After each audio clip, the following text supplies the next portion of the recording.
Some disasters arrive with fire, others arrive with silence. They don't announce themselves. They don't collapse in a single year. They don't make history books immediately. They take generations.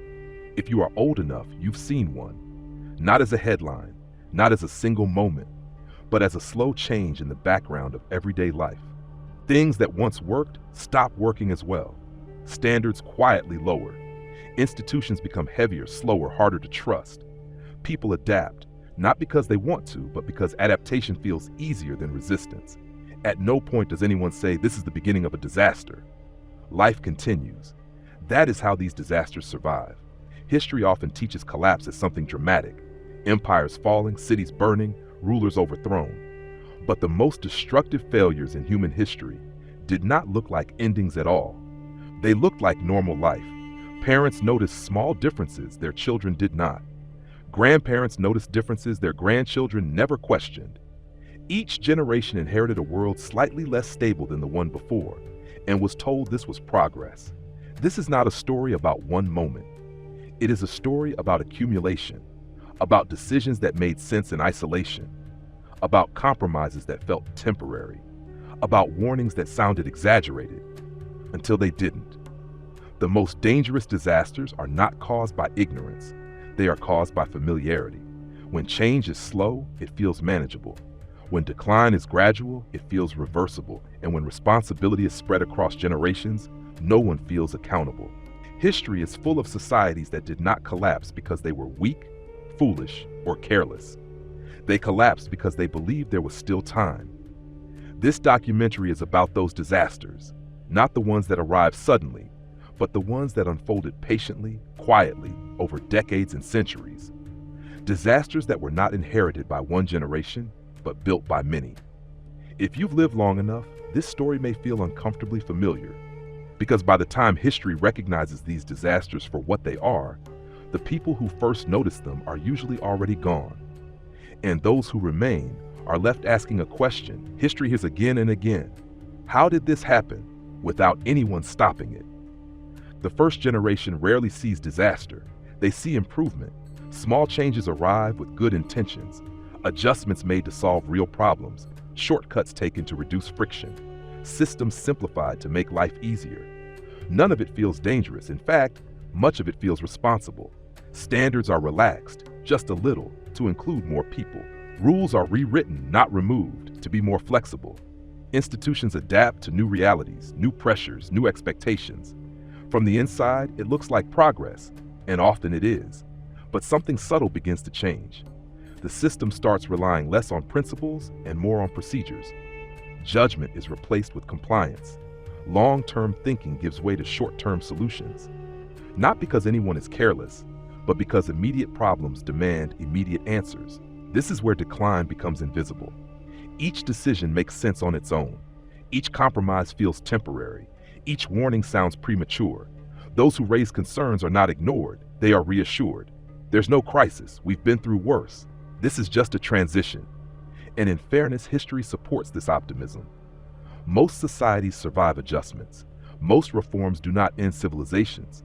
The problem is not change itself. The problem is accumulation. Because every system has limits, not visible ones, but structural ones. Load-bearing ideas, assumptions that must hold true for everything else to work. When those assumptions begin to erode, the system doesn't collapse. It compensates. Extra rules are added, oversight increases, redundancies appear, complexity grows to cover weaknesses rather than fix them. The system still functions, but it no longer functions cleanly. And that matters, because complexity hides fragility. To the first generation, this feels manageable. They remember how things used to work, and they believe they can fix what breaks. They trust experience, they trust memory, but they also trust continuity. They assume that what worked before will work again, that small corrections will restore balance, that the core remains solid. History shows this confidence is rarely malicious. It is simply human. The first generation does not destroy its world, it adapts it. And in doing so, it unknowingly passes on something different, not broken, not collapsed, but altered. A system that still stands, still delivers, still appears stable, but now depends on constant attention to remain so. That is how disasters that take generations begin, not with recklessness, but with reasonable people making reasonable choices in a world that is slowly changing beneath their feet. The second generation inherits a world that still works, not perfectly, but well enough. They grow up inside systems that function, institutions that exist, and rules that are already more complex than they need to be. But because this is the only world they've known, none of it feels excessive. It feels normal. They do not remember simpler versions. They do not feel the weight of what was lost, because loss without memory does not feel like loss at all. It feels like reality. When problems arise, they respond the way they were taught, by adding adjustments, new layers, new safeguards, new explanations for why things no longer work the way they once did. And again, each fix makes sense. The system still delivers results. Roads are built, food arrives, order is maintained. From the outside, everything appears stable. From the inside, the effort required to maintain that stability quietly increases. People begin saying things like, "It's complicated. That's just how it works now. You wouldn't understand unless you work in it." These phrases are not signs of intelligence. They are signs of distance. Distance between people and the systems that govern their lives. Distance between cause and effect. Distance between decisions and consequences. Understanding becomes specialized. Responsibility becomes fragmented. And fragmentation is dangerous. Because when no one understands the whole system, no one can truly protect it. At this stage, the second generation still believes problems are solvable. They trust expertise. They trust procedure. They trust that someone somewhere understands what's happening. They are not careless. They are dependent. Warnings now sound different. The first generation warned this could become a problem. The second generation says we've already adapted. Concerns are not dismissed. They are absorbed, neutralized by explanation, turned into management issues rather than existential ones. The disaster continues to hide.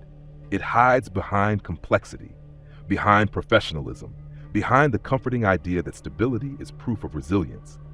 But stability can also be inertia. Systems that are constantly adjusted stop being questioned. Practices that once felt temporary become permanent. Exceptions quietly become rules. And because nothing collapses, no alarm is triggered. History shows that this stage can last a long time, sometimes centuries. Long enough for the memory of earlier simplicity to fade completely. By the time cracks appear clearly, the people who remember what before looked like are gone. What remains is a system that still stands, but no longer remembers why it was built that way. By the third generation, the system no longer feels inherited. It feels inevitable. People are born into it fully formed. Its rules, its routines, its contradictions already in place. They do not ask why things are the way they are. They ask how to navigate them. Life becomes an exercise in maintenance, maintaining careers, maintaining institutions, maintaining appearances of stability. At this stage, the original purpose of many systems has faded. What remains is process, procedure, compliance. Things are done not because they make sense, but because this is how they are done. And this is where decline becomes normalized. When something breaks, it is no longer seen as a warning. It is seen as a technical issue, a failure of execution, not of design.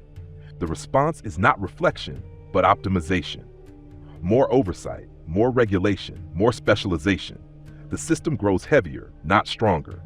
People begin to feel it in small personal ways. Tasks take longer. Simple things require permission. Common sense becomes risky because it does not follow protocol. Responsibility becomes unclear. But no one connects these frustrations to a deeper problem. Because the system still functions, the third generation is often highly skilled, educated, technically competent. They know how to operate complex machinery, but not how to rebuild it from scratch. They inherit instructions, not understanding. This distinction matters. A society can survive a great deal of damage if its people understand the foundations of what they rely on. But when understanding is replaced by dependence, resilience fades. At this point, warnings are no longer emotional. They are procedural. Reports are written, committees formed, metrics tracked. Problems are acknowledged, but always framed as manageable. We're monitoring the situation. Adjustments are underway. Long-term solutions are being explored. These phrases are not lies. They are rituals. Rituals that allow everyone to continue without confronting the possibility that the system itself may be misaligned with reality. History shows that this is the most dangerous stage, not because collapse is imminent, but because imagination is limited. People cannot picture a fundamentally different structure. They can only imagine improving the existing one. And so, all solutions move inward, adding pressure rather than releasing it. The disaster continues its slow work, not through destruction, but through exhaustion. The fourth generation is often praised. They are adaptable, resilient, resourceful.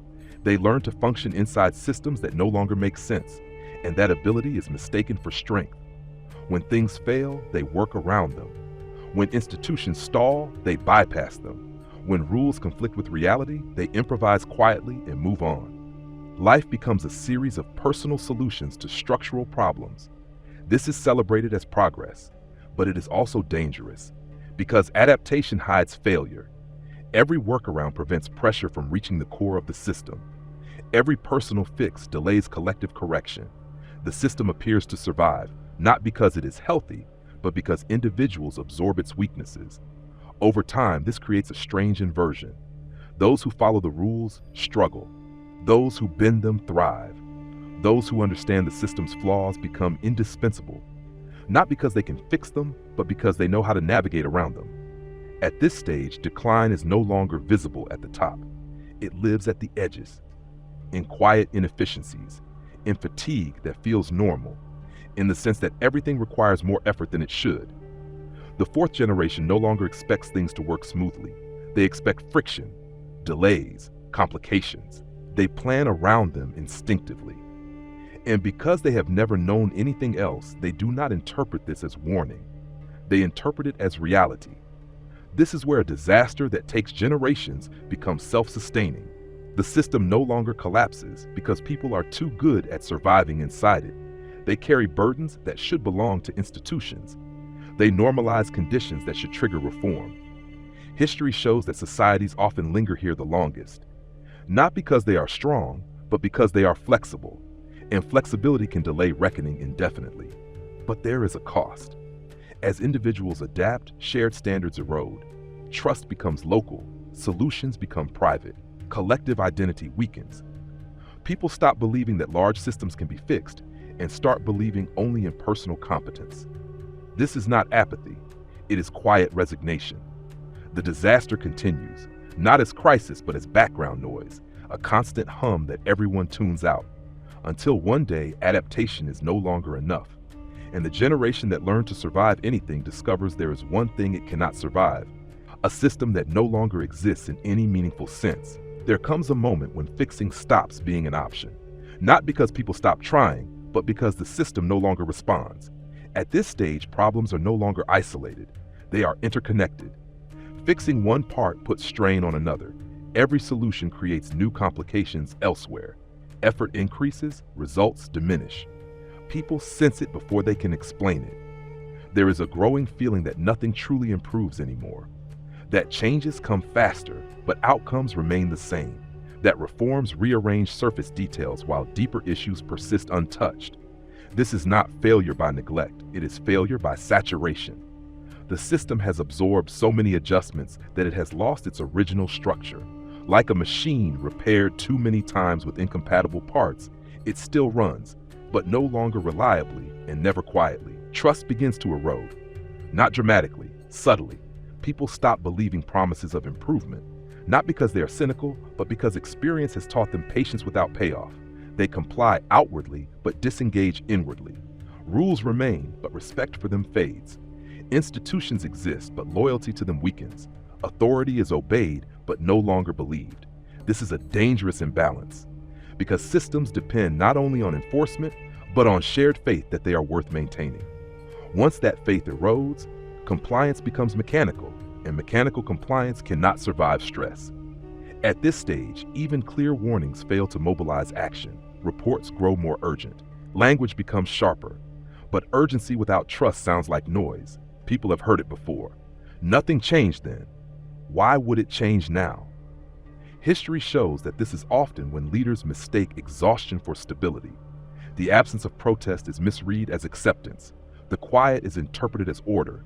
In reality, it is disengagement. And disengaged systems break suddenly, not because pressure appears, but because there is nothing left holding things together. The disaster that took generations reaches its most deceptive phase here. Everything looks intact. Life continues. People adapt, cope, and endure. But resilience has crossed into fragility. The society can no longer respond creatively to new challenges. It can only repeat existing patterns faster, louder, and with diminishing effect. When repair is no longer possible, collapse does not announce itself. It waits for a shock that would once have been manageable, but now becomes decisive. And when that shock arrives, history will later call it the cause. It never was. It was only the moment the accumulated weight finally exceeded what adaptation could carry. When collapse finally arrives, history almost always blames the wrong thing. A war, a financial crisis, a natural disaster, a political decision. These events are easy to point to. They have dates, names, clear beginnings. They fit neatly into textbooks and documentaries, but they are rarely the cause. They are the trigger. By the time a single event can bring everything down, the disaster has already taken generations to build. The system was fragile long before the shock arrived. The shock merely exposed what was already true. This is why collapses often appear sudden to those living through them, and inevitable to those studying them later. From the inside, it feels unfair. From the outside, it feels obvious. The generation experiencing the shock is often blamed for the collapse. History accuses them of incompetence, recklessness, or moral failure. But this judgment is shallow. No single generation destroys a civilization that took centuries to build. They inherit a structure already weakened by countless reasonable decisions made long before they were born. And yet, the simplified story persists. It is comforting to believe disasters have clear villains, that collapse happens because of one mistake, one leader, one moment of failure. It allows societies to avoid confronting something far more uncomfortable, that long-term decline is usually a collective achievement. Every generation contributes a little. Every adaptation adds weight. Every compromise narrows options. By the time the shock arrives, there are no good choices left. History shows this pattern again and again. The final crisis becomes famous, while the slow erosion that made it possible is forgotten. The lesson is reduced to a cautionary tale about a single event, rather than a warning about cumulative neglect. This is dangerous because it teaches the wrong lesson. If we believe disasters are sudden, we prepare for emergencies. If we understand they are gradual, we must examine habits. The former is easier. The latter requires humility. The disaster that took generations is rarely dramatic at the end. It is tragic, not because it surprises historians, but because it surprises those living through it. People say, how could this happen so quickly? The honest answer is, it didn't. It just took so long that no one noticed it happening. By focusing on the final shock, history allows future societies to repeat the same process, confident they will recognize collapse when it comes. They won't, because by the time collapse is visible, the work has already been done. The generation that inherits collapse rarely understands it as inheritance. They experience it as misfortune. From their perspective, the world feels unfairly fragile. Opportunities seem narrower. Systems appear unreliable. Promises made by institutions no longer match outcomes. They are told this is temporary, that recovery is coming, but each attempt feels weaker than the last. What they are living inside is not a sudden failure. It is accumulated consequence. They did not make the decisions that weakened the system. They did not normalize the compromises. They did not design the structures that now resist repair. But they are the ones forced to navigate the results. This creates a quiet bitterness, not necessarily anger, but confusion. They ask questions history has heard many times before. Why doesn't this work anymore? Why is everything so difficult? Why does effort no longer lead to improvement? The answers are rarely satisfying because the true causes are diffuse, spread across decades, embedded in habits, assumptions, and invisible trade-offs made long ago. No single reform can undo them. No single leader can reverse them. This generation is often asked to sacrifice, to endure austerity, to accept decline as discipline, to rebuild what others slowly allowed to erode. They are told resilience is their duty, but resilience without agency becomes burden. History shows that this is when trust fractures completely. Not just trust in institutions, but trust in the idea that systems exist to serve people, rather than the other way around. Cynicism grows, not because people stop caring, but because caring no longer produces results. This generation often becomes pragmatic, less idealistic, more cautious. They learn to expect instability and plan accordingly. They are not weak, they are realistic. But realism comes with loss. Loss of ambition, loss of shared vision, loss of belief that collective effort leads somewhere better. At this point, the disaster has completed its work. Not because everything is ruined, but because the future feels smaller than the past. Civilizations do not truly collapse when buildings fall or currencies fail.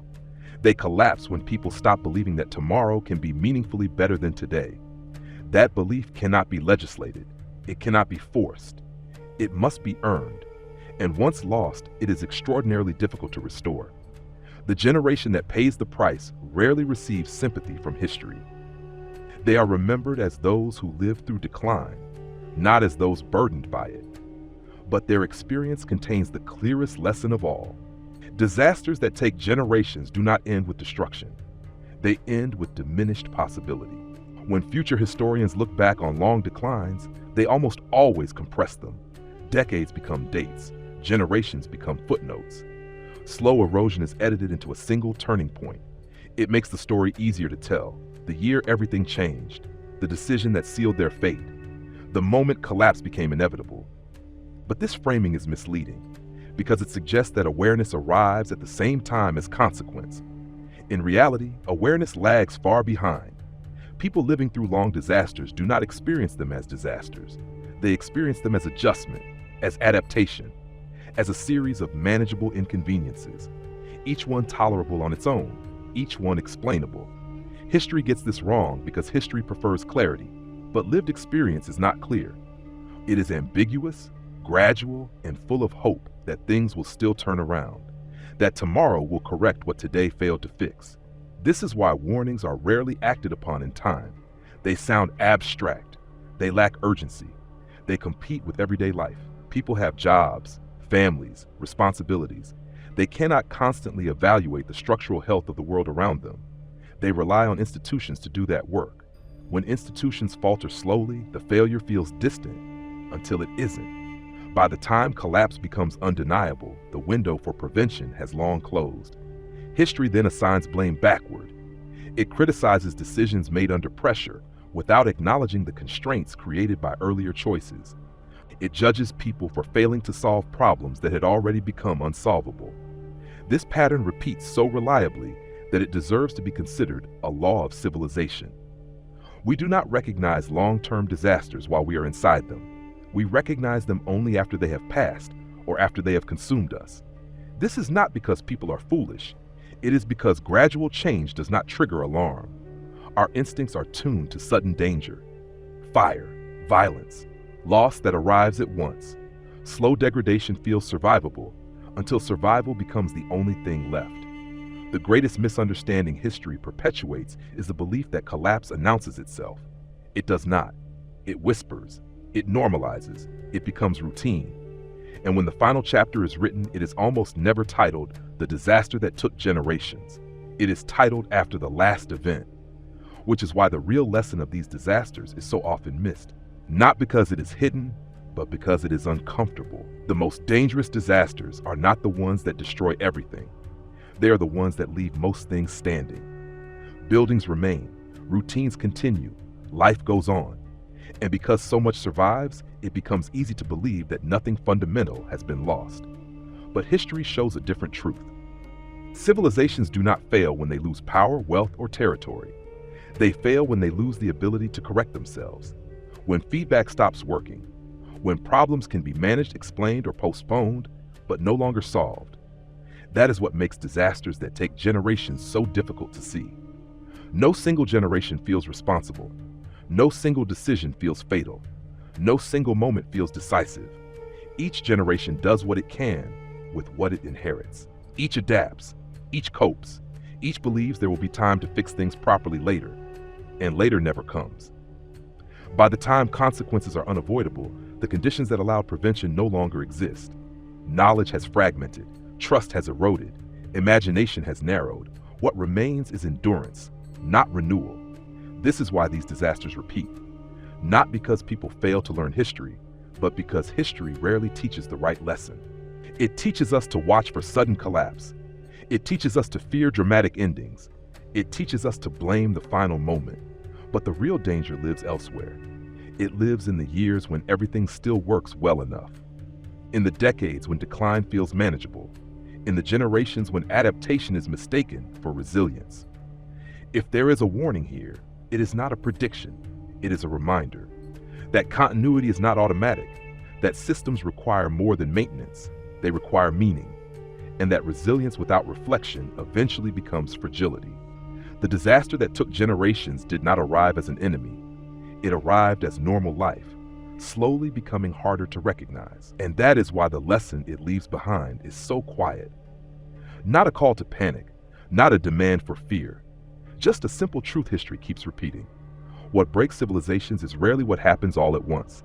It is what happens gradually, while everyone is busy living.